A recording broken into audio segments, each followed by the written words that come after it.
സ്വലാത്ത് തള്ളപ്പെടൂല, അല്ലാഹ് സ്വീകരിക്കാതിരിക്കൂല. അല്ലാഹ് അത് പരിഗണിക്കുന്നതാ. അത് തങ്ങളോടുള്ള ബഹുമാനമാ, തങ്ങൾക്ക് അല്ലാഹ് കൊടുത്ത സ്ഥാനമാ. തങ്ങൾക്ക് അല്ലാഹ് എത്ര വലിയ സ്ഥാനമാണ് കൊടുത്തത്, തങ്ങൾക്ക് അല്ലാഹു എത്ര വലിയ പദവിയാണ് നൽകിയത്. ആ തങ്ങളിലൂടെ അല്ലാതെ വിജയിക്കാൻ ഒരാൾക്കും സാധിക്കില്ലല്ലോ. ആ തങ്ങളിലൂടെ മാത്രമാണ് വിജയം കൈവരിക്കാൻ പറ്റുന്നത്. ഏതൊരു ഔലിയാക്കളെ എടുത്തു നോക്കിയാൽ, ഏതൊരു അമ്പിയാക്കളെയും എടുത്തു നോക്കിയാൽ, ഏതൊരു സ്വാലിഹീങ്ങളെ പരിശോധിച്ചു നോക്കിയാൽ, ഹബീബായ മുത്തു റസൂൽ സല്ലല്ലാഹു അലൈഹി വസല്ലമ തങ്ങളെ കൊണ്ടല്ലാതെ ആരും വിജയിച്ചിട്ടില്ല, ആരും ഉന്നത സ്ഥാനത്തേക്ക് എത്തിയിട്ടില്ല.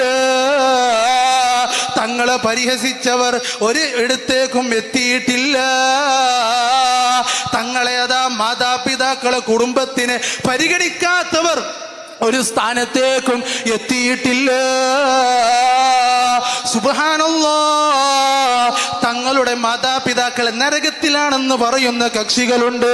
സല്ലല്ലാഹു അലൈഹി വസല്ലമ തങ്ങളുടെ മാതാപിതാക്കൾ സ്വർഗത്തിലല്ലെങ്കിൽ പിന്നെ ആർക്കാണ് സ്വർഗമല്ല പടച്ചത്? തങ്ങളെ പോറ്റി വളർത്തിയ ആ മാതാപിതാക്കള്, തങ്ങൾക്ക് ജന്മം നൽകിയ മാതാപിതാക്കള്, അവരെക്കാളും ഭാഗ്യം ചെയ്തവർ ഈ ഭൂമിയിലുണ്ടോ? ഈ ഭൂമിയിൽ അതാ ഇതുവരെ ജനിച്ചിട്ടുണ്ടോ? സുബ്ഹാനല്ലാഹ്, അങ്ങനെയുള്ള കക്ഷികളുമായി നമ്മുടെ ബന്ധം വേണ്ട. ആ കക്ഷികളുമായുള്ള ബന്ധം നാം അത് വിച്ഛേദിക്കേണ്ടവരാണ്. അവരുമായി ഒരു ബന്ധവും വേണ്ട.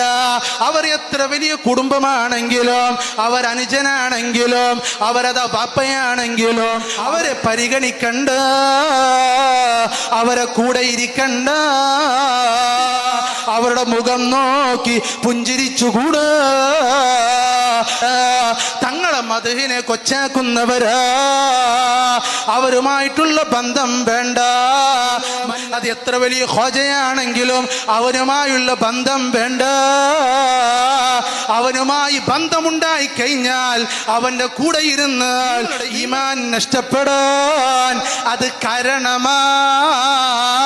ഈമാനിക പ്രകാശം നീങ്ങിപ്പോകാൻ അത് വലിയ കാരണമാ. അതുകൊണ്ട്